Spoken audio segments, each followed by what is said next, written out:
L'acte de mariage existe encore aujourd'hui dans les archives de l'État de Louisiane, jauni et fragile, portant les noms de Jeremiah Aldrich et Celeste, cette dernière étant simplement inscrite comme propriété sous sa signature. Ce qui rend ce document si troublant, ce n'est pas seulement la nature grotesque de l'union entre un propriétaire de plantation et sa cuisinière réduite en esclavage, mais aussi les 13 morts mystérieuses qui suivirent dans les mois après leur cérémonie de mariage en mars 1854. Les journaux locaux de l'époque, soigneusement conservés dans des collections privées, laissent entrevoir une conspiration si élaborée et si cruelle que les autorités ont étouffé l'affaire pour protéger certaines des familles les plus influentes de Louisiane. La vérité derrière ce mariage forcé révèle un enchevêtrement de trahison, de vengeance et de torture systématiques qui choqua même le Sud antebellum, pourtant endurci à la violence. Avant de poursuivre avec l'histoire de Jeremiah Aldrich et du destin infernal qui l'attendait à la plantation Willowbrook, assurez-vous de vous abonner à notre chaîne et dites-nous dans les commentaires de quel état vous nous écoutez.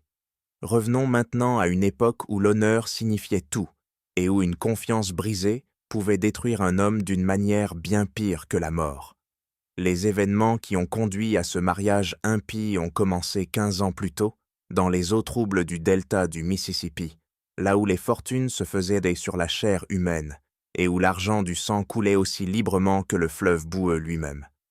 Jeremiah Aldrich n'était pas né dans l'aristocratie des planteurs qui dominait la société louisianaise dans les années 1840.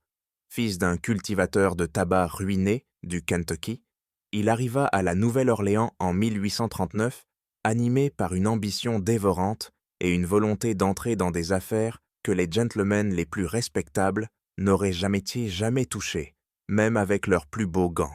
La traite des esclaves, bien que légale, portait une stigmatisation sociale parmi les vieilles familles créoles, qui préféraient entretenir la fiction selon laquelle leur richesse provenait uniquement du sucre et du coton, et non de la vente systématique d'êtres humains. C'est durant l'été étouffant de 1840 qu'Aldrich forma un partenariat avec Marcus Deveau et Samuel Rochelle, deux hommes dont la désespérance égalait son ambition impitoyable. Deveau, le plus jeune fils d'un baron du sucre en déclin, avait besoin d'argent pour sauver la plantation familiale menacée par les créanciers. Rochelle, ancien capitaine de navire ruiné par la fièvre jaune et de mauvais investissements, possédait un savoir inestimable sur les routes illégales d'esclaves en provenance de Cuba et des Caraïbes. Ensemble, ils fondèrent ce qu'ils appelèrent la Delta Trading Company. Installée dans un entrepôt en périphérie de la Nouvelle-Orléans, là où la loi perdait de son emprise et où l'on ne posait pas de questions sur la provenance des marchandises, leur entreprise se révéla plus lucrative qu'ils ne l'auraient jamais imaginé. Alors que les négociants légitimes traitaient des esclaves enregistrés avec certificat de santé, Aldrich et ses associés se spécialisaient dans ce qu'ils appelaient pudiquement des services de récupération. Ils achetaient des esclaves fugitifs issus de plantations ruinées, rachetaient des noirs libres, kidnappés par des chasseurs de primes corrompus et, plus rentable encore, faisaient de passer clandestinement des captifs fraîchement débarqués de navires illégaux, traversant toujours l'Atlantique malgré l'interdiction officielle de la traite internationale. Les marges de profit étaient extraordinaires, car leur coût d'exploitation était sitôt minime. Ils ne se souciaient ni de la santé, ni du logement, ni de l'humanité même de leurs marchandises. Pendant 3 ans, le partenariat prospéra dans les ombres de la société créole. Ils réinvestirent leurs profits dans des entreprises légitimes, achetant ainsi la respectabilité en même temps que la richesse. Deveau sauva et agrandit la plantation familiale, Rochelle racheta une flotte de bateaux à vapeur et devint un magnate du transport fluvial respecté. Aldrich, lui, acquit la plantation Willowbrook, une exploitation de coton modeste mais rentable, à environ 60 km au nord de la Nouvelle-Orléans, dotée d'un manoir colonial imposant, symbole éclatant de son ascension parmi l'élite louisianaise. Mais le succès engendre souvent la négligence, et la négligence attire l'attention.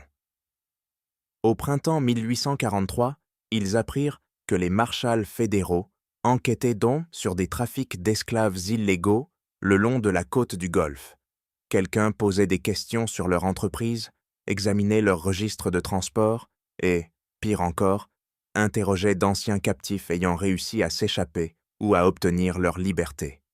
Les trois partenaires se réunirent en urgence dans le nouveau bureau d'Aldrich à Willowbrook, entourés de livres reliés en cuir qu'ils ne savaient pas lire et de portraits d'ancêtres qui n'étaient pas les siens. L'atmosphère était suffocante. Chacun comprenait que leur empire de misère humaine allait s'effondrer. Devo, nerveux, proposa de dissoudre le partenariat immédiatement et de détruire tous les registres. Rochelle, pragmatique marin, suggéra de transférer leurs avoirs à l'étranger et d'attendre la fin de l'enquête. Mais Aldrich avait un autre plan, révélant toute l'étendue de sa corruption morale. Il avait décidé d'éliminer ses partenaires et de s'emparer de leurs biens. Son idée était simple et démoniaque, les tuer tous deux et maquiller la scène en querelle fatale autour d'argent disparu. Ainsi, il serait le seul survivant d'un différend tragique, libre d'effacer les traces de leurs crimes et de conserver toute leur fortune. Le meurtre eut lieu une soirée humide de juin 1843, dans l'entrepôt qui avait servi de base à leurs opérations pendant 3 ans. Aldrich avait convoqué la réunion sous prétexte de planifier leur sortie du commerce d'esclaves. Il choisit le lieu avec soin. Le quartier des entrepôts était désert après le coucher du soleil, et le bâtiment devait être démoli le mois suivant. Aldrich arriva tôt, cachant un pistolet chargé dans sa veste et un couteau de dépeçage dans sa botte. Son plan était brutalement simple, tirer sur Devo, puis simuler une bagarre avec Rochelle pour que les deux meurent, et qu'ils puissent plaider la légitime défense. Il avait même engagé de faux témoins, 3 dockers payés pour jurer avoir vu Devo et Rochelle se disputer violemment plus tôt dans la journée. Lorsque ses partenaires arrivèrent, ils trouvèrent Aldrich déjà installé, une bouteille de whisky cher et 3 verres sur la table, entourés de registres et de documents. La conversation débuta normalement. Devo parlait des menaces légales. Rochelle proposait de déplacer leurs fonds à la Havane. Mais peu à peu, Aldrich orienta la discussion vers leurs réserves d'argent, cherchant à savoir où elles étaient cachées. Rochelle fut le premier à sentir le piège. Le vieux marin, aguerri au port et violent, remarqua le regard fuyant d'Aldrich, sa main qui revenait sans cesse à sa poche, et le ton crispé de sa voix. Quand Rochelle proposa de remettre la réunion au lendemain, Aldrich sut que c'était sa dernière chance. La violence éclata soudainement. Aldrich dégaina son pistolet et tira une balle en plein cœur de Devo, avant même que celui-ci n'ait le temps de se lever. Le coup résonna comme un tonnerre, et Devo s'effondra, le regard figé dans une stupeur trahie. Mais Rochelle, pris de court, réagit avec la rage d'un homme conscient de ce qui se passait. Il renversa la table, brisa une bouteille de whisky et entailla le visage d'Aldrich, lui laissant une cicatrice à vie. Ce fut un combat désespéré, violent, sanglant. Ils renversèrent dans des caisses, jonchèrent le sol de papier, taché de sang, se battant pour le contrôle du couteau. Au bout de 10 longues minutes, Rochelle céda. Son âge l'avait trahi. À 53 ans, il ne pouvait plus rivaliser avec la force du plus jeune. Aldrich parvint finalement à enfoncer la lame profondément dans l'estomac de Rachel, la tordant vers le haut jusqu'à son cœur, tandis que le vieux marin griffait désespérément sa gorge. Mais même en mourant, Rachel réussit à articuler des mots qui hantraient Aldrich pour le reste de sa vie. « Mon fils, c'est tout. Il viendra pour toi. Quand il sera assez grand, il te fera payer. » À ce moment-là, Aldrich prit ses paroles pour les divagations d'un homme mourant. Il ignorait complètement que le jeune frère de Marcus Devo, Philippe, avait secrètement documenté leurs activités illégales, ou que le fils de Samuel Rachel, Henry, âgé de 17 ans, possédait une connaissance détaillée de chaque transaction, chaque contact et chaque crime commis par la Delta Trading Company durant ses 3 années d'existence. Aldrich passa les 4 heures suivantes à arranger méthodiquement la scène du crime afin qu'elle corresponde à l'histoire qu'il comptait raconter. Il plaça le corps de Devo de manière à suggérer que l'homme avait été abattu en tentant de saisir une arme, puis disposa celui de Rachel tout près, un couteau ensanglanté dans la main et des blessures défensives, laissant croire à une lutte entre les deux victimes. Il dispersa de l'argent dans la pièce pour simuler un différend financier, endommagea le coffre-fort pour faire croire à un vol raté, et s'infligea même des blessures supplémentaires aux mains et aux bras pour appuyer sa version d'un témoin innocent pris dans une altercation fatale. Les faux témoins jouèrent parfaitement leur rôle, déclarant à la police avoir vu Devo et Rachel se disputer plus tôt dans la journée au sujet d'argent manquant. Un docker corrompu affirma avoir entendu des cris provenant de l'entrepôt à l'heure du meurtre, suivis de coupeaux de feu et d'une violente bagarre. Plus important encore, Aldridge avait préparé une explication convaincante pour justifier sa présence sur les lieux. Il prétendit être venu pour apaiser un différend entre ses associés, mais s'était retrouvé pris au cœur d'une confrontation mortelle dont il avait à peine réchappé. La police de la Nouvelle-Orléans, débordée par des crimes plus pressants et désireuse de clore rapidement une affaire impliquant 3 hommes d'affaires respectables, accepta la version d'Aldridge sans réelle enquête. Le rapport officiel conclut que Devo et Rachel s'étaient entretués lors d'un désaccord professionnel, Aldridge échappant de peu au même sort. Une semaine plus tard, l'entrepôt fut démoli comme prévu, effaçant toute preuve matérielle de leurs activités illégales. Avec ses partenaires morts et leurs biens désormais disponibles, Aldridge agit vite pour consolider sa nouvelle fortune. Il se présenta comme l'associé survivant d'une société de commerce maritime légitime, exhibant de faux documents attestant que Devo et Rachel lui avaient jamais cédé leur part en cas de décès. Les banques, méfiantes envers 3 inconnus manipulant d'importantes sommes d'argent, accueillirent sans réserve la parole d'un planteur respecté, connu pour sa réussite dans la culture du coton.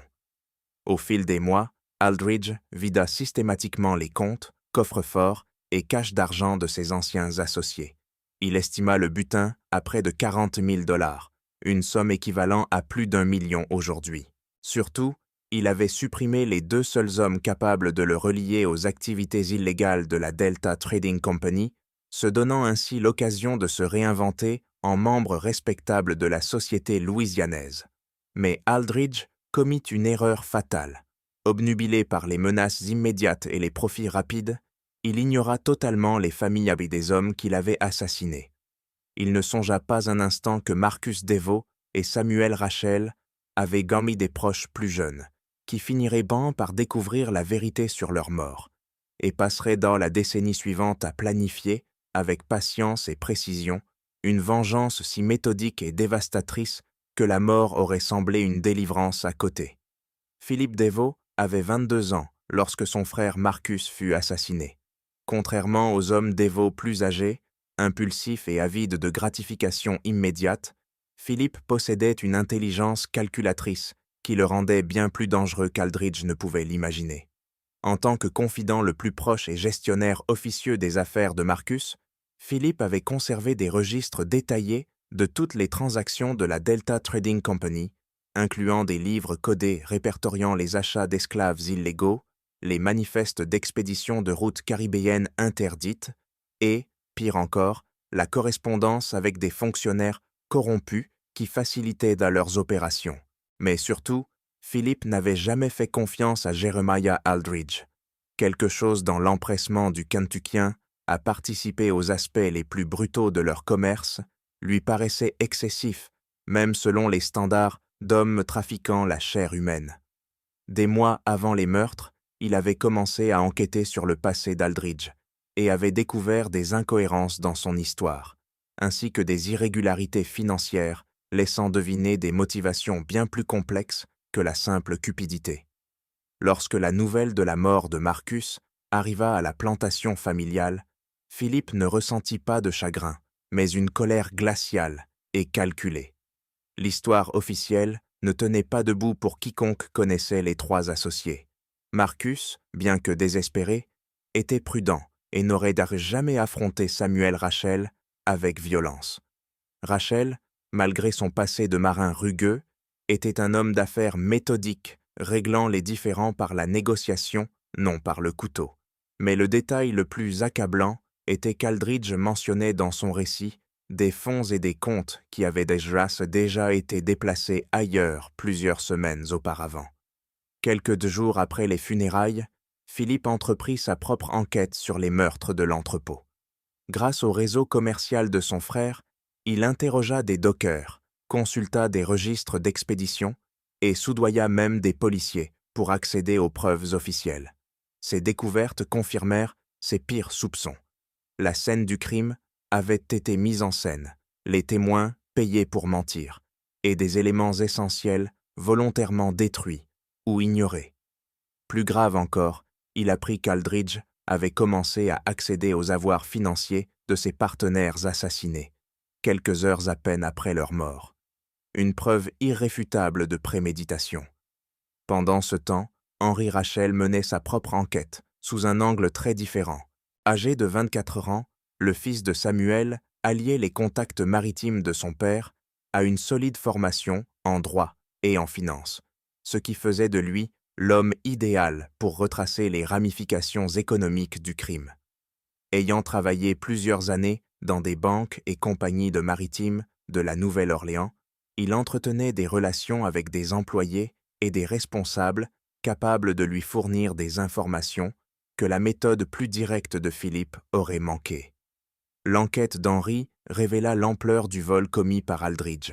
En examinant minutieusement les registres bancaires, les manifestes de cargaison et les transferts de propriété, il démontra comment le meurtrier avait systématiquement dépouillé la Delta Trading Company de tous ses biens. Henri calcula qu'Aldridge avait volé plus de 60 000 $ en argent liquide, propriété et investissement, une fortune accumulée grâce à des années d'opérations illégales bâties sur la souffrance de centaines d'êtres humains réduits en esclavage. Mais ce qui rendait Henri réellement dangereux, c'était sa compréhension intime du système juridique et financier louisianais. Contrairement à Philippe, concentré sur la recherche de preuves directes, Henri comprit qu'il serait plus efficace d'utiliser la propre cupidité d'Aldridge contre lui. Plutôt que de chercher une justice immédiate dans un système judiciaire corrompu, il élabora un plan destiné à démanteler méthodiquement la fortune et la réputation d'Aldridge, le laissant vulnérable à la même trahison et à la même violence qu'il avait infligée.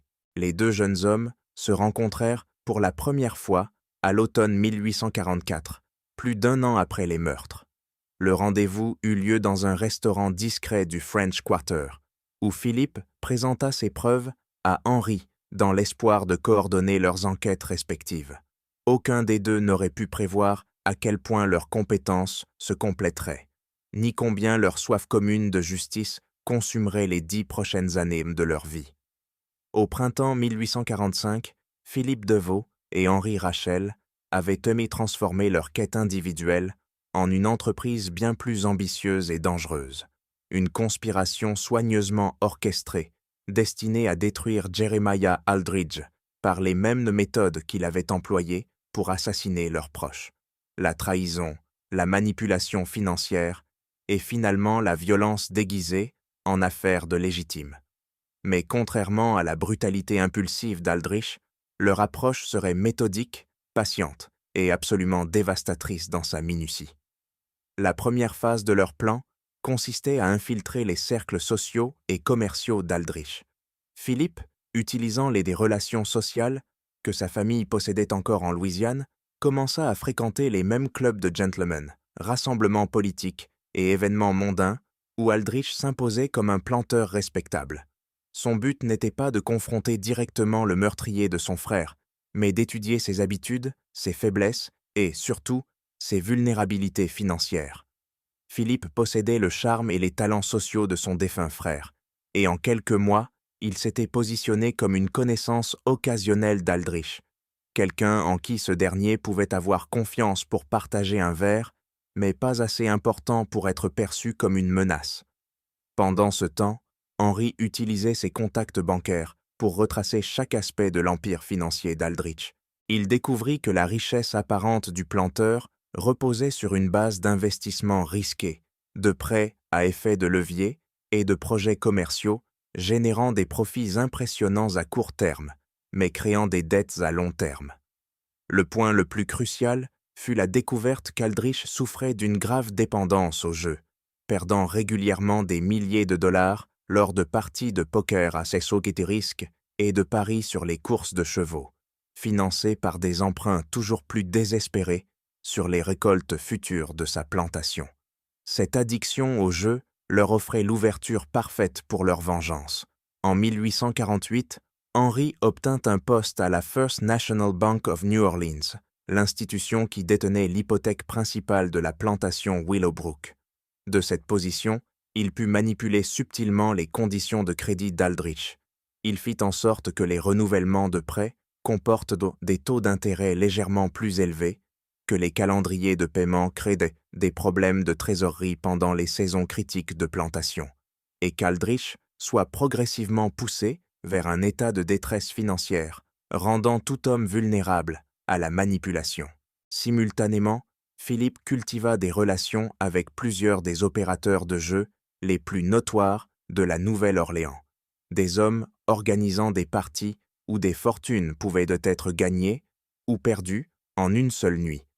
Grâce à des pots de vin soigneusement distribués et des promesses de faveurs futures, Philippe arrangea pour qu'Aldrich soit invité à des jeux de plus en plus coûteux, où les enjeux montaient, tandis que les autres joueurs, secrètement complices, s'assuraient que le planteur perde bien plus qu'il ne pouvait se permettre. La beauté de leur approche résidait dans sa patience et sa subtilité. Plutôt que de confronter Aldrich directement ou de chercher une vengeance rapide par la violence, il démantelait méthodiquement la fondation financière qui soutenait sa position sociale et son image de soi. Chaque prêt arrivé à échéance provoquait du stress. Chaque perte au jeu creusait sa désespérance. Chaque investissement risqué échoué l'approchait un peu plus de la ruine totale, le laissant vulnérable à la punition finale qu'il lui réservait. En 1851, leurs efforts commencèrent à porter leurs fruits. Les dettes d'Aldrich atteignaient près de 30 000 $, et les seuls paiements d'intérêt consumaient la majeure partie des bénéfices annuels de sa plantation. Il avait été contraint de vendre plusieurs parcelles de terre pour couvrir ses pertes au jeu, et des rumeurs circulaient parmi l'élite des planteurs de Louisiane, selon lesquelles Willowbrook Plantation était en grave difficulté financière. Plus importante encore, la personnalité d'Aldrich montrait les signes évidents de la pression constante. Il était devenu colérique, méfiant envers ses voisins et de plus en plus désespéré dans sa recherche de nouvelles sources de revenus. Mais Philippe et Henry n'étaient pas satisfaits d'une simple ruine financière. Leur objectif ultime était de soumettre Aldrich à la même humiliation et à la même terreur que leurs proches assassinés avaient d'endurer dans leurs derniers instants. Ils voulaient en effet qu'il comprenne que sa prospérité reposait sur le sang, que sa respectabilité n'était qu'une illusion et que la justice l'avait enfin trouvé, malgré toute sa planification méticuleuse et son efficacité brutale. La phase finale de leur vengeance exigeait de pousser Aldrich au-delà du désespoir financier jusqu'à ce qu'il soit obligé d'accepter n'importe quelle condition, aussi dégradante ou dangereuse soit-elle. Il voulait qu'il soit si complètement piégé que la mort lui paraisse préférable à l'alternative. Mais ils avaient aussi besoin qu'il reste en vie assez longtemps pour apprécier pleinement la sophistication de leur vengeance. Ce fut Henry qui conçut l'idée d'utiliser les propres esclaves d'Aldrich comme instrument de sa destruction. Chaque propriétaire de plantation vivait dans la peur constante d'une révolte d'esclaves, une peur que des hommes intelligents pouvaient exploiter. Mais au lieu d'inciter à un véritable soulèvement, dangereux et moralement discutable, Henry proposa une approche plus subtile. Ils utiliseraient le mariage d'Aldrich avec l'une de ses esclaves comme humiliation ultime, une dégradation publique qui détruirait sa position sociale tout en le laissant juridiquement impuissant à échapper aux conséquences. Le choix de Céleste comme instrument de la chute finale d'Aldrich ne fut pas un hasard. Philippe et Henry passèrent des mois à étudier chaque personne vivant et travaillant à Willowbrook, cherchant celle dont le mariage forcé avec Aldrich créerait le plus grand scandale social tout en leur offrant un moyen sûr de contrôler son destin final. Céleste répondait parfaitement à tous leurs critères, et pour des raisons bien plus profondes que son apparence physique ou son statut. Âgée de 38 ans, Céleste était effectivement une femme imposante, mais sa taille était le moindre de ses atouts aux yeux de Philippe et Henri. Ce qui la rendait précieuse, c'était son intelligence, son instinct de survie absolue, et surtout, sa haine farouche de Jeremiah Aldrich. Contrairement à de nombreux esclaves qui apprenaient à dissimuler leurs véritables émotions derrière des masques de docilité, Céleste n'avait jamais pris la peine de cacher son mépris pour l'homme qui la possédait. Elle exécutait ses tâches de cuisinière en chef avec efficacité et sans plainte, mais quiconque l'observait attentivement pouvait percevoir la froide fureur qui brûlait dans son regard chaque fois qu'Aldrich entrait dans la pièce. Sa haine avait des racines profondes. Aldrich l'avait achetée en 1847, dans une plantation en faillite du Mississippi, où elle avait été séparée de son mari et de ses 3 enfants, vendue à des propriétaires différents dans des États différents. Cette séparation n'était pas économiquement nécessaire. Aldrich aurait pu se permettre d'acheter toute la famille, mais il avait choisi de ne prendre que Céleste, car il avait besoin d'une cuisinière expérimentée et voyait dans les autres ce qu'il appelait avec mépris des bouches inutiles à nourrir. Lorsque Céleste l'avait supplié d'au moins racheter sa plus jeune fille, âgée de 10 ans, Aldrich avait ri et lui avait répondu qu'il dirigeait une plantation, pas un orphelinat pour enfants noirs. Pendant 7 ans, Céleste avait enduré l'humiliation quotidienne de préparer des repas somptueux pour l'homme qui avait détruit sa famille, le servant de mets semi-raffinés, tandis qu'elle se nourrissait de restes. Elle l'avait vu se vanter de ses succès commerciaux, sachant que sa fortune reposait sur l'argent volé et le meurtre. Elle avait nettoyé son sang séché de ses vêtements après ses mystérieuses sorties de nocturnes et l'avait vu brûler des lettres dans la cheminée de la cuisine en tentant désespérément d'effacer les traces de ses crimes. Plus important encore, Céleste avait accumulé, au fil des années, une connaissance intime des habitudes d'Aldrich, sa santé fragile, ses remèdes, ses peurs, ses routines quotidiennes. Elle savait tout, ses plats préférés, ses médicaments pour l'estomac, les pièces de la maison qu'il visitait le plus souvent. Cette connaissance faisait d'elle une alliée idéale pour quiconque voulait manipuler ou détruire son maître. Mais approcher Céleste exigeait la plus grande prudence. Ni Philippe ni Henri ne pouvaient de risquer un contact direct avec une esclave de la propriété. Un tel geste aurait été illégal et hautement suspect.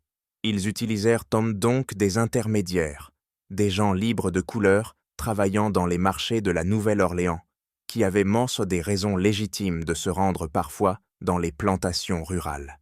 À travers ces contacts, ils établirent peu à peu une communication avec Céleste, lui offrant d'abord de petites sommes d'argent en échange d'informations sur les activités et les habitudes d'Aldrich. Ce qu'ils découvrirent dépassa toutes leurs attentes. Céleste ne possédait pas seulement une connaissance approfondie des faiblesses de son maître, elle menait, depuis des années, sa propre campagne subtile de guerre psychologique contre lui. Elle salait délibérément ses repas pour aggraver ses problèmes d'estomac, brisait, accidentellement, ses objets favoris et répandait parmi les autres esclaves des rumeurs sur ses difficultés financières et ses projets possibles de les vendre pour payer ses dettes. Ses actions étaient soigneusement mesurées et toujours niables, conçues pour semer le stress et la paranoïa sans fournir la moindre preuve de sabotage délibéré. Lorsque Philippe et Henri révélèrent enfin leurs véritables identités et leurs plans pour la destruction d'Aldrich, la réaction de Céleste fut immédiate et sans équivoque.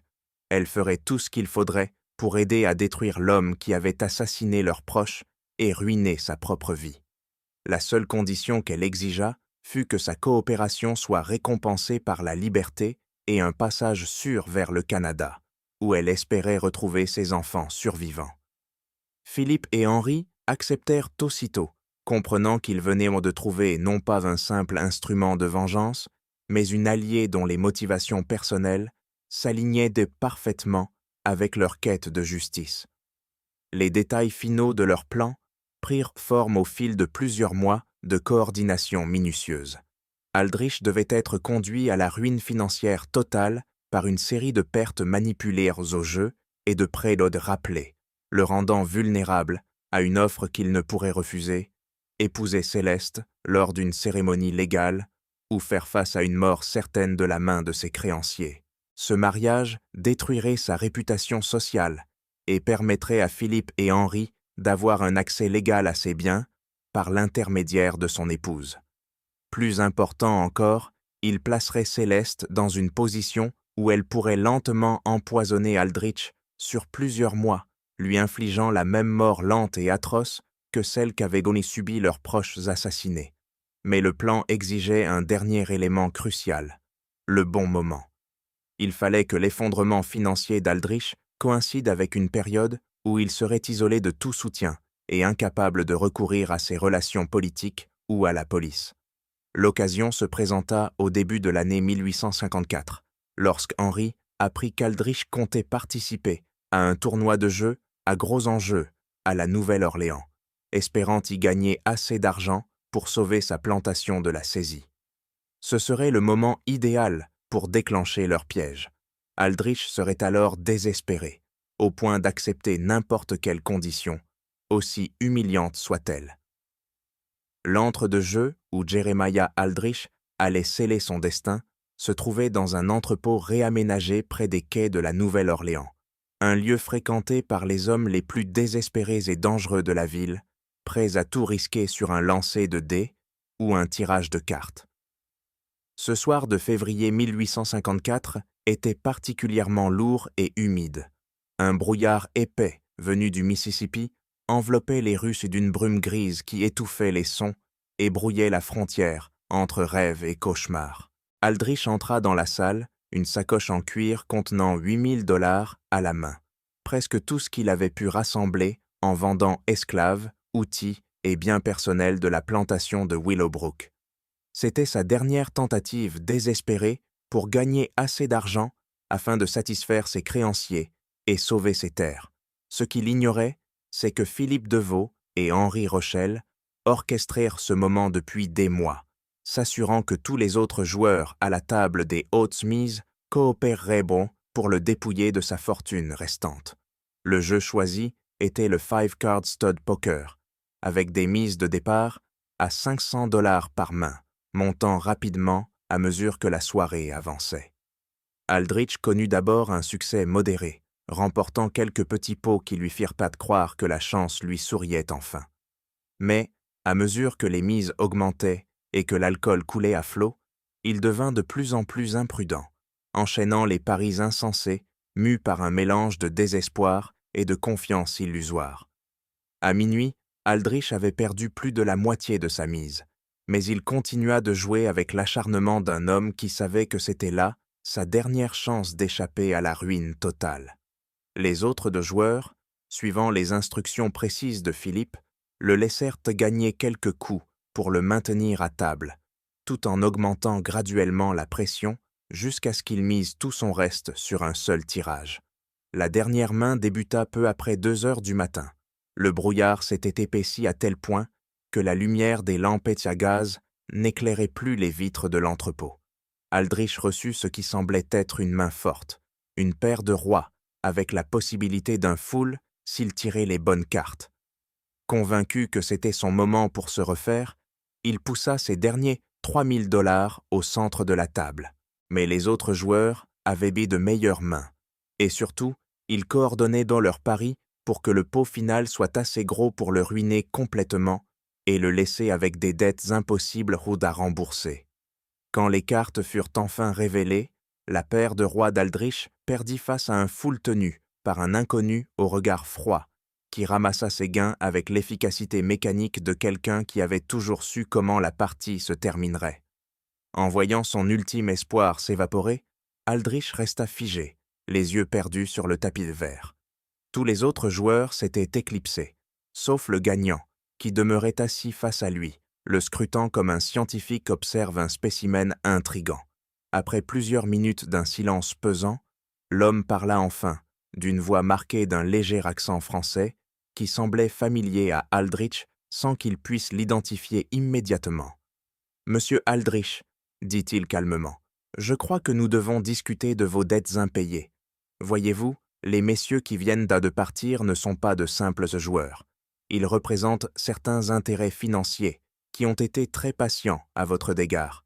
Mais la patience, tout comme la chance, finit toujours par s'épuiser. » C'est alors que Philippe Deveau sortit des ombres près de l'entrée de l'entrepôt. Son visage, éclairé par la lumière vacillante du gaz, rendait sa ressemblance avec son frère assassiné indéniable.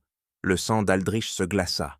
Il reconnut aussitôt ces traits qu'il avait vus, 11 ans plus tôt, déformés par la douleur et la trahison, quand Marcus Deveau était mort, une balle dans la poitrine. « On dirait que vous venez de voir un fantôme, Jérémia, » dit Philippe en s'avançant vers la table avec une grâce prédatrice. « Peut-être parce que c'est le cas. Je m'appelle Philippe Deveau, et je crois que vous connaissiez bien mon frère aîné, Marcus. En fait, vous étiez la dernière personne à l'avoir vu vivant, n'est-ce pas ?» L'entrepôt sembla soudain glacé, malgré la moiteur de l'air louisianais. Les mains d'Aldrich tremblaient, tandis qu'il prenait conscience de la situation. Ce n'avait jamais été un tournoi de hasard, ni une chance de salut, mais un piège savamment conçu, fruit de longues années de préparation et d'une haine sans limite. Henri Rochelle émergea à son tour d'un autre coin de la pièce, complétant le triangle des accusateurs qui encerclaient Aldrich autour de la table de poker.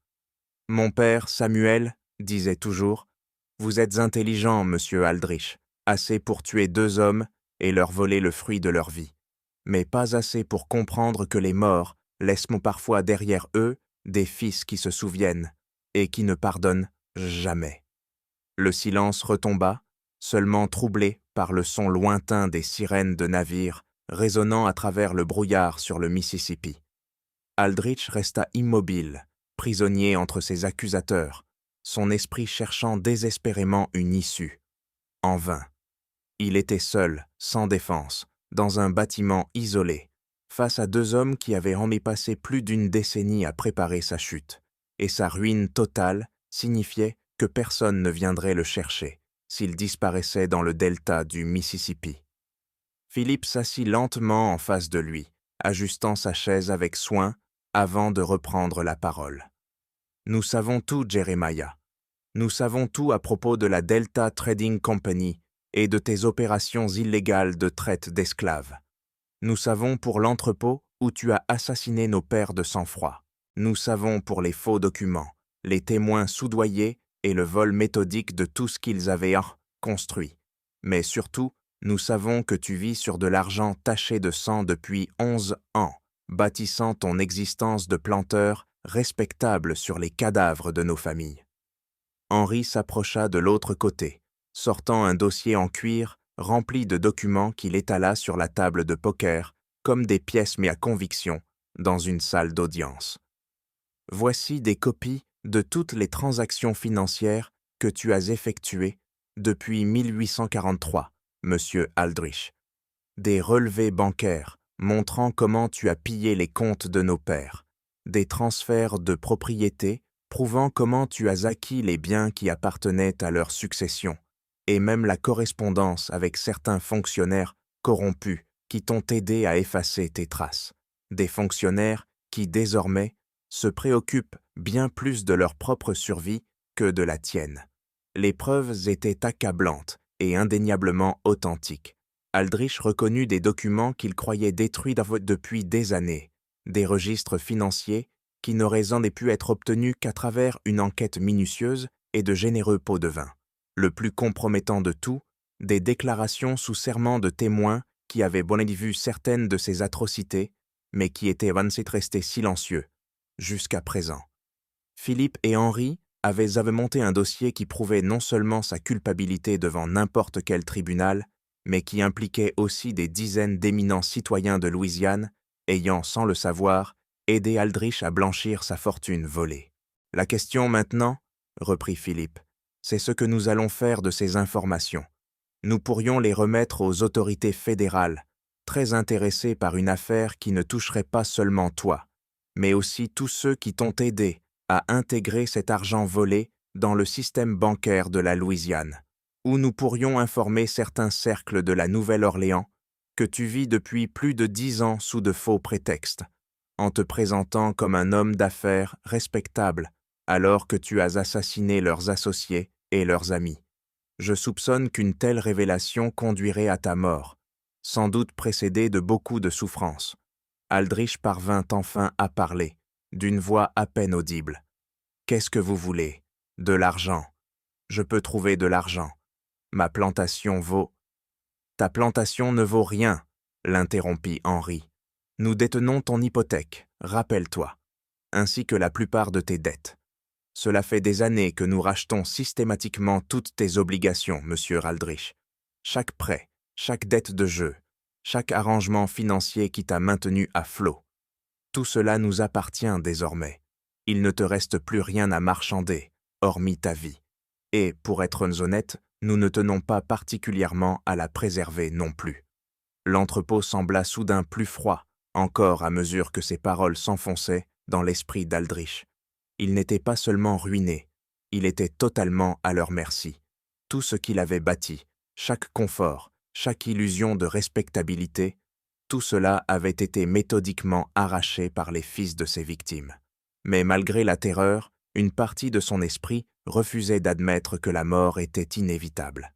« Il y a cependant une alternative, » dit Philippe, d'un ton faussement réfléchi. « Une manière pour toi de continuer à respirer, du moins quelque temps. Cela te demandera un certain sacrifice de dignité, une reconnaissance publique de ta véritable nature et une démonstration de ta soumission totale à notre autorité. » Henri esquissa un sourire glacial, le sourire d'un homme sur le point de savourer le couronnement de longues années de planification. « Tu vas épouser une de tes esclaves, Jérémia, publiquement, légalement et définitivement. Tu vas te tenir devant Dieu et la société louisianaise et prendre ta cuisinière, Céleste, pour épouse légitime. Tu vivras comme son mari, dormiras dans son lit et te présenteras à tes voisins comme un homme ayant choisi d'épouser sa propre propriété. » La suggestion était si monstrueuse, si totalement inconcevable dans la société louisianaise d'avant-guerre, qu'Aldrich mit un moment à comprendre ce qu'il entendait. Un mariage entre un maître blanc et une esclave n'était pas seulement socialement impensable. C'était un suicide légal, une annihilation sociale et une humiliation personnelle pire que la mort. « Vous êtes fou, » murmura Aldrich. « Personne n'accepterait. C'est impossible. Aucun pasteur ne célébrerait une telle union. Aucun tribunal ne la reconnaîtrait. » « En réalité, » répondit calmement Philippe, « tout est déjà arrangé. Un pasteur du comté de Natchitoches, lourdement endetté envers certains établissements de jeu, a accepté de célébrer une cérémonie parfaitement légale, avec témoins et documents officiels. Quant aux tribunaux, la loi louisianaise est très claire. Un contrat de mariage dûment signé est contraignant, quelles que soient dans les circonstances de sa création. Tu seras légalement marié à Céleste, avec tous les droits et devoirs que cela implique. » Henri se pencha en avant, ses yeux brillants d'une satisfaction cruelle. « La beauté de cet arrangement, monsieur Aldrich, c'est qu'il te laisse le choix. Tu peux refuser notre offre généreuse et subir immédiatement les conséquences de tes crimes. Des conséquences qui impliqueraient beaucoup plus de douleur que tu ne peux l'imaginer.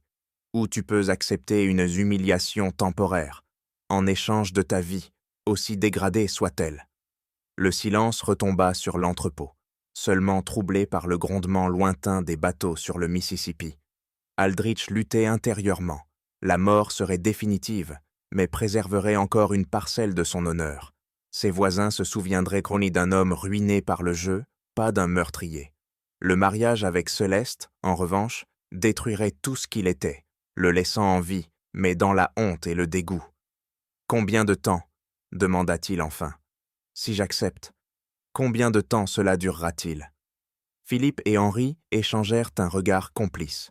« Pour le reste de ta vie naturelle, monsieur Aldrich, le mariage est un lien sacré, après tout. Et vu ton âge et ton état de santé, nous doutons que ta vie naturelle s'éternise autant que tu le souhaiterais. » L'implication était claire et glaciale. Il ne lui offrait pas d'une humiliation temporaire, mais une lente agonie déguisée en mariage, une torture prolongée qui briserait son esprit avant d'achever son corps. Mais l'alternative, l'exécution immédiate dans cet entrepôt noyé de brouillard, paraissait encore pire. Et juste au moment où l'horreur semblait atteindre son comble, le cauchemar dans cet entrepôt de Louisiane s'intensifia encore.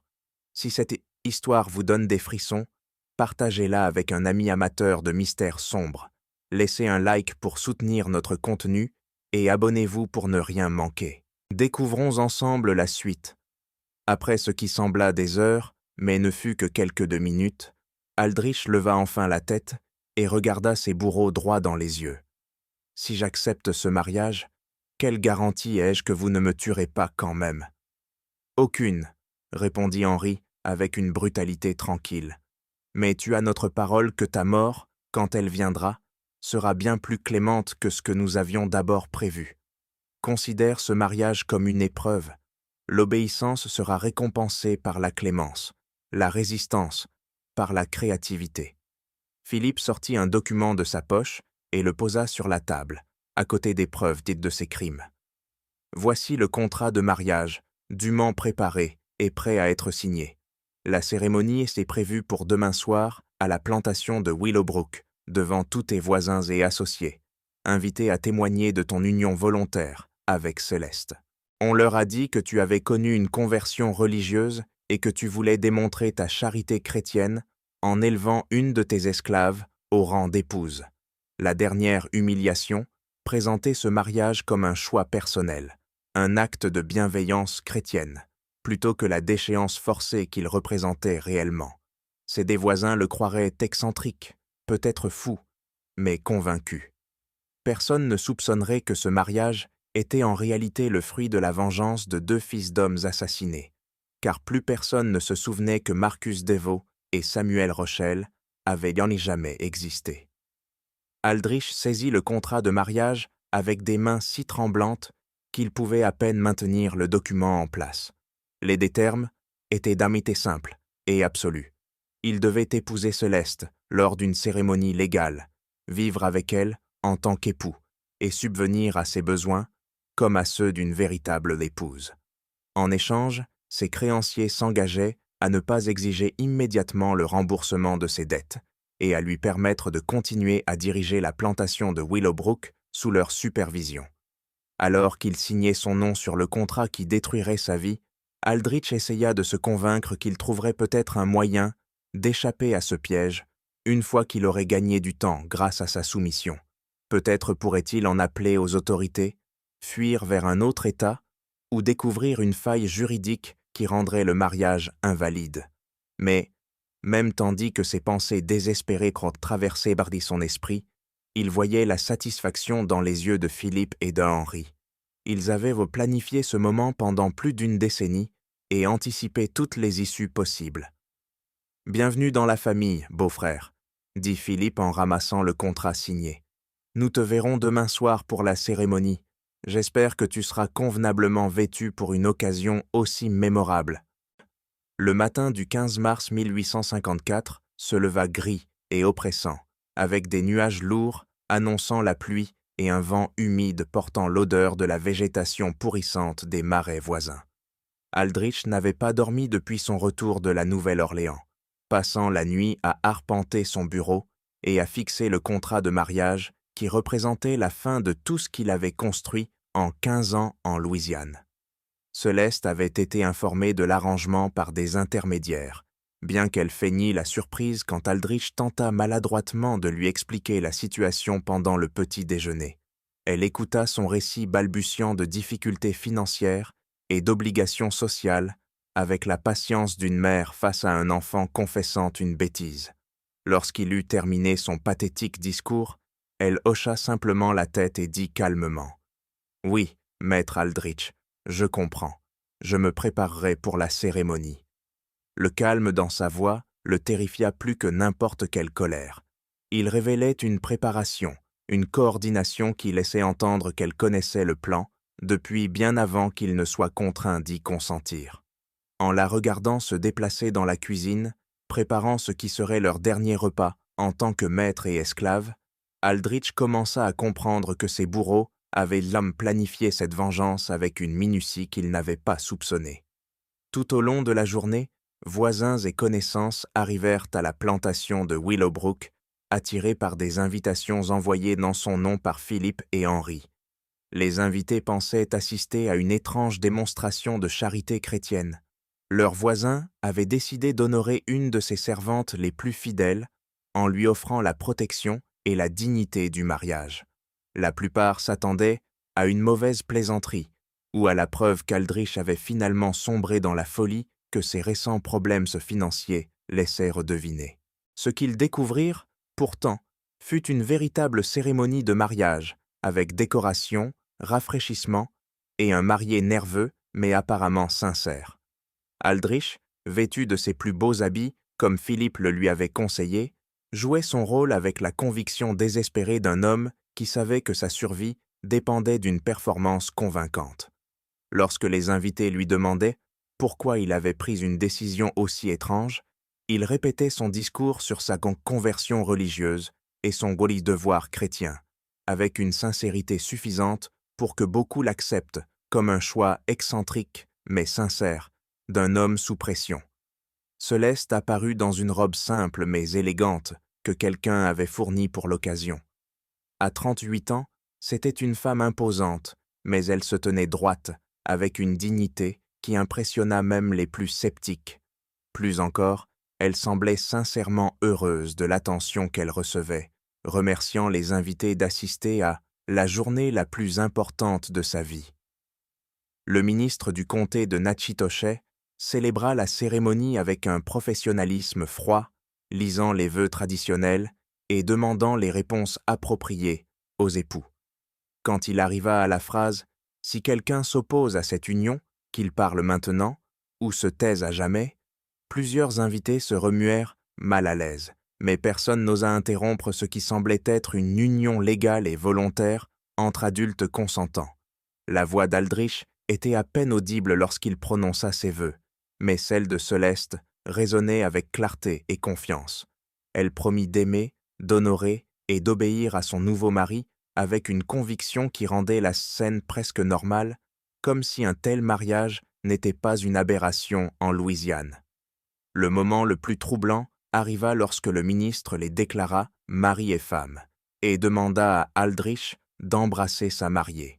Le visage du planteur devint livide et il sembla un instant qu'il allait s'effondrer, mais Céleste le soutint avec une douceur surprenante, se hissant sur la pointe des pieds pour déposer un baiser chaste sur ses lèvres, sceau légal de leur union et début de sa destruction finale. Quand les invités partirent, secouant la tête devant ce qu'ils venaient de voir, Aldrich se retrouva seul avec sa nouvelle épouse dans la maison de plantation qui représentait autrefois son triomphe social. Les pièces familières lui semblaient soudain étrangères, hostiles. Céleste se déplaçait désormais avec assurance, réorganisant meubles et effets personnels, imposant sa nouvelle autorité de maîtresse des lieux. Lorsqu'Aldrich tenta de protester, elle le fixa d'un regard chargé d'années de haine contenue et dit doucement « Nous sommes de mariés, maintenant, Jeremiah. Mari et femme, partenaires. Il est temps que nous agissions comme tels, n'est-ce pas ?» Cette nuit-là, allongé dans le même lit qu'elle, Aldrich comprit que ses bourreaux avaient en imaginé un châtiment bien plus raffiné que la mort. Ils l'avaient condamné à une torture lente, vivre chaque jour face à une femme qui connaissait chacun de ses crimes et qui lui rappellerait sans cesse le prix de ses péchés. Mais l'horreur véritable n'avait pas encore commencé. Ce mariage n'était que le prélude d'une destruction lente et méthodique, bien plus terrible que ce qu'il avait subi dans l'entrepôt. Le premier mois passa dans une apparente normalité. Céleste gérait la maison avec une efficacité exemplaire, recevait les rares visiteurs encore disposés à venir et maintenait les apparences sociales qui permettaient à Aldrich de préserver un reste de respectabilité. Mais peu à peu, il remarqua des changements inquiétants. Son café du matin avait un goût amer inexplicable. Ses repas du soir, aussi délicieux soient-ils, le laissaient nauséeux et épuisé. Il souffrait de maux de tête, de vertiges, qui semblaient s'aggraver lorsqu'il passait trop de temps en compagnie de sa femme. D'abord, il attribua ses symptômes au stress, mais au fil des semaines, son état s'aggrava. Ses soupçons furent confirmés lorsqu'il consulta le docteur Hamilton Warren, le médecin de la plantation, après s'être évanoui lors d'une réunion d'affaires. Le diagnostic tomba comme une sentence. Les symptômes correspondaient à un empoisonnement chronique, une lente accumulation de toxines qui détruisait progressivement son système digestif et nerveux. « Votre état est assez grave, monsieur Aldrich », expliqua le docteur Warren en rangeant ses instruments médicaux. Les symptômes suggèrent une exposition prolongée à l'arsenic ou à un poison métallique similaire. Ce genre d'empoisonnement se développe généralement sur plusieurs mois, provoquant une faiblesse croissante, des troubles digestifs et une détérioration neurologique. Sans traitement immédiat et sans élimination de la source de contamination, l'issue est inévitablement fatale. Ce diagnostic confirma les pires craintes d'Aldrich quant aux véritables intentions de sa femme. Céleste l'empoisonnait méthodiquement, avec la même patience et la même précision que Philippe et Henri avaient dû utiliser pour ruiner sa fortune et sa réputation. Elle lui administrait le poison en petites doses de mesurées, probablement dans sa nourriture ou ses boissons, provoquant une lente agonie qui paraîtrait naturelle à quiconque ne chercherait pas délibérément les signes d'un meurtre. Mais affronter Céleste directement aurait été à la fois dangereux et inutile. Elle était protégée par son statut légal d'épouse, par son apparente innocence et, surtout, par ses liens avec les deux hommes qui contrôlaient désormais chaque aspect de la vie d'Aldrich. S'il l'accusait d'empoisonnement, elle pouvait simplement nier. Philippe et Henri se chargeraient alors de lui faire payer ses accusations paranoïaques, de manière bien plus violente. Aldrich décida donc de se protéger en secret. Il commença à préparer lui-même ses repas, avec des ingrédients qu'il choisissait personnellement, cuisinés avec des ustensiles qu'il cachait dans son bureau. Il évitait toute boisson préparée par sa femme, ne buvant que l'eau d'un puits auquel lui seul avait accès. Enfin, il se mit à dormir dans une chambre d'amis verrouillée pour empêcher Céleste d'avoir accès à lui pendant son sommeil. Ces mesures défensives apportèrent un soulagement temporaire, mais attisèrent les soupçons. Les voisins qui rendaient visite à la plantation de Willowbrook remarquaient son air émacié, son comportement nerveux et sa réticence évidente à manger ou boire en présence de sa femme. La rumeur se répandit dans la paroisse.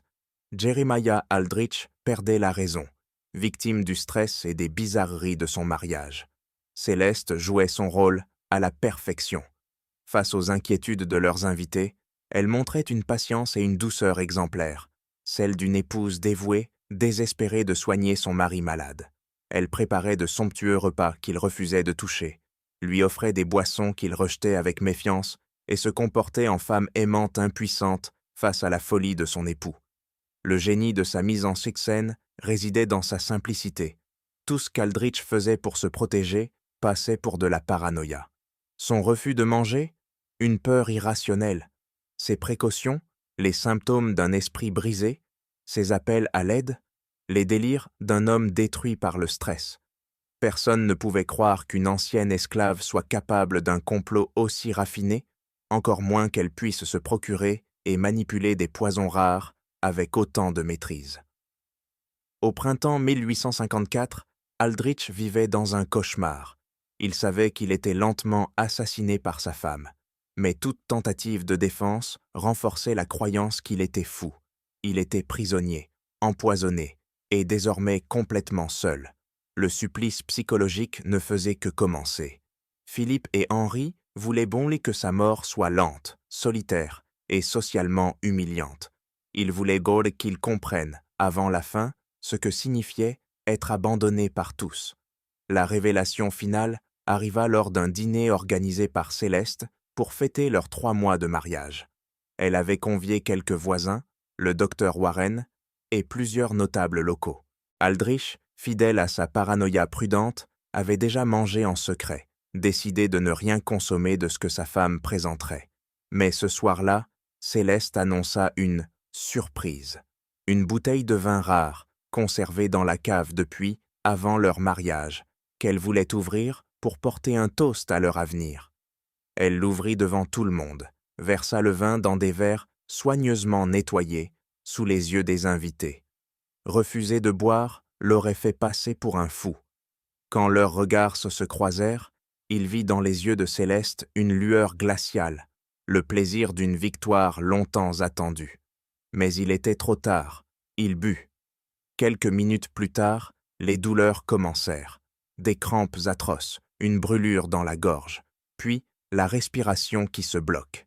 Il s'effondra à table sous les yeux horrifiés des invités. Céleste se jeta sur lui, pleurant, suppliant le docteur Warren de le sauver, mais en même temps, elle empêchait toute aide efficace.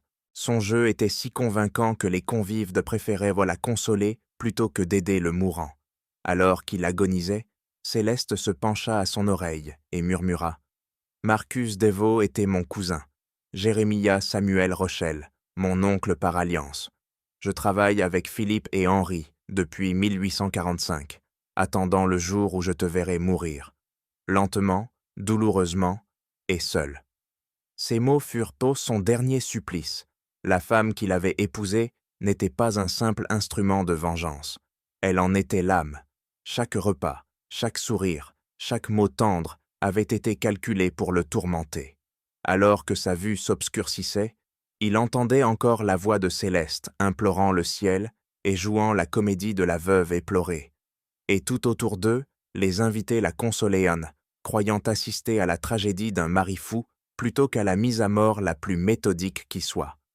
Totalement convaincus d'assister à un tragique accident plutôt qu'à l'aboutissement d'une vengeance planifiée depuis 11 ans, les invités regardèrent Jeremiah Aldrich mourir à 21h47, le 18 juin 1854.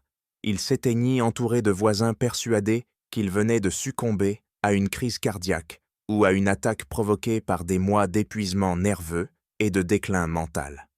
Le docteur Warren inscrivit sur le certificat de décès « Cause naturelle due à une fatigue nerveuse prolongée ».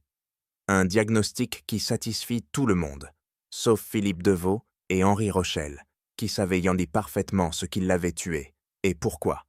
Les funérailles furent largement suivies. Céleste y joua le rôle de la veuve éplorée, avec une conviction telle que plusieurs dames de la région lui proposèrent leur aide pour gérer la plantation de Willowbrook pendant son deuil.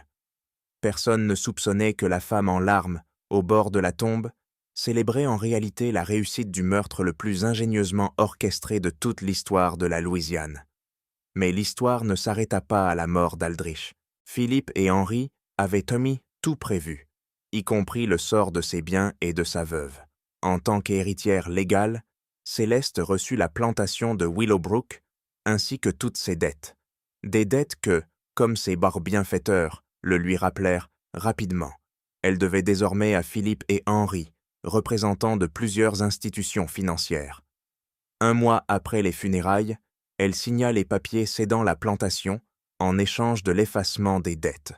Puis elle disparut complètement de Louisiane, vraisemblablement partie vers le nord, avec assez d'argent pour recommencer sa vie, libre et inconnue de tous, ni esclave, ni meurtrière.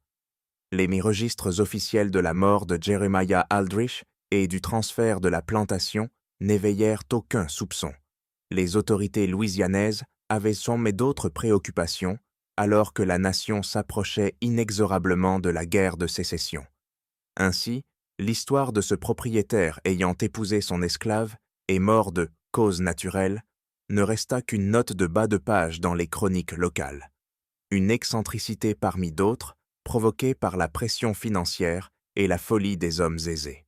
Mais dans certaines familles de la Nouvelle-Orléans et des paroisses voisines, une autre version circulait en silence. Elle parlait d'un complot si patient, si minutieux, qu'il avait nécessité 11 ans pour atteindre son but. Une vengeance si parfaitement calculée que la souffrance du châtiment reflétait exactement celle du crime. Et, surtout, un avertissement. Ne jamais trahir ses associés, surtout lorsqu'ils ont des proches à la fois intelligents et impitoyables.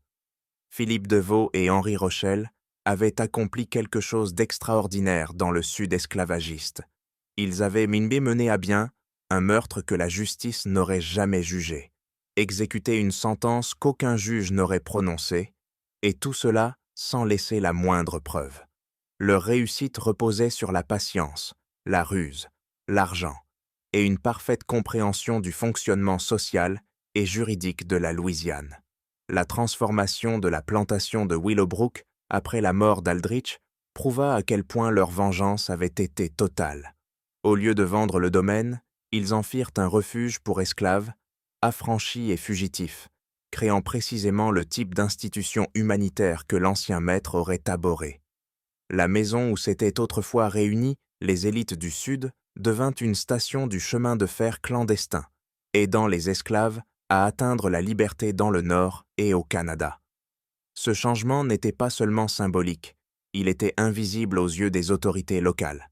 Les activités des lieux étaient hommes protégés par les affaires légitimes de Philippe et Henri, et leur réputation d'hommes respectables empêchait toute suspicion. Ils avaient utilisé les biens même de leur ennemi pour combattre l'institution qui l'avait enrichi, transformant son héritage en une arme contre tout ce qu'il représentait.